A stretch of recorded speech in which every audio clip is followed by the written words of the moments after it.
qui a été créé en premier ici en Afrique. Donc le jardin d'Éden se trouve ici en Afrique.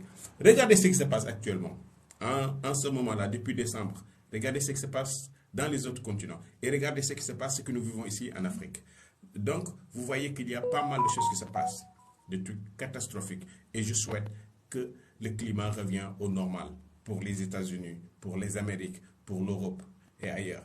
Parce que tant soit peu, ce sont nos frères et nos sœurs qui sont là-bas. Je ne parle plus de la peau africaine, mais je parle de la citoyenneté mondiale. Parce que nous tous, on est des frères et des sœurs.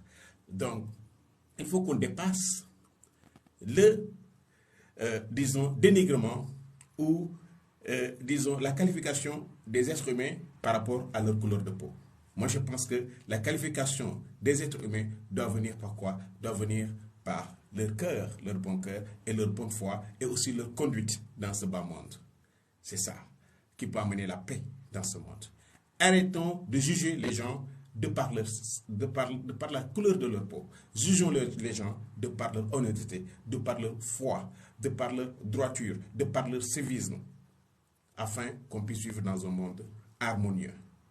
Et là, comme je vous disais, il n'y aura plus à dire que tel est mon frère ou tel est ma sœur parce qu'on a la même couleur de peau. Non, tel est mon frère parce qu'on est dans un monde universel. Et le monde est appelé à être universel.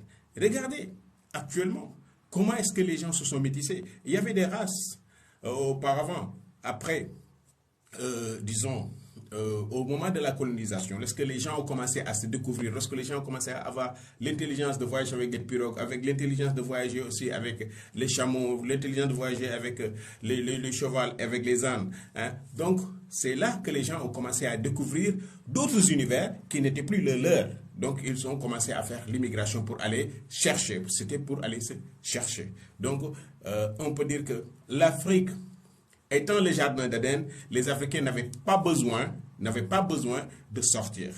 Ce dont les descendants d'Adam qui étaient restés en Afrique, ils n'avaient plus un besoin de sortir parce qu'ils avaient tout. Ils avaient une forêt abondante, ils avaient la végéture, ils avaient aussi, disons, une mer abondante, donc ils leur donnaient des poissons, la végétation, la forêt qui leur donnait aussi de la viande. Ils avaient tout ce dont ils voulaient. Donc, et vous avez entendu parler de l'empire du Ghana et de l'empire du Mali, de l'empire du Soudan, okay, du royaume de Cachéo, du royaume aussi de Kayor et autres. Hein? Donc, j'en passe. Pourquoi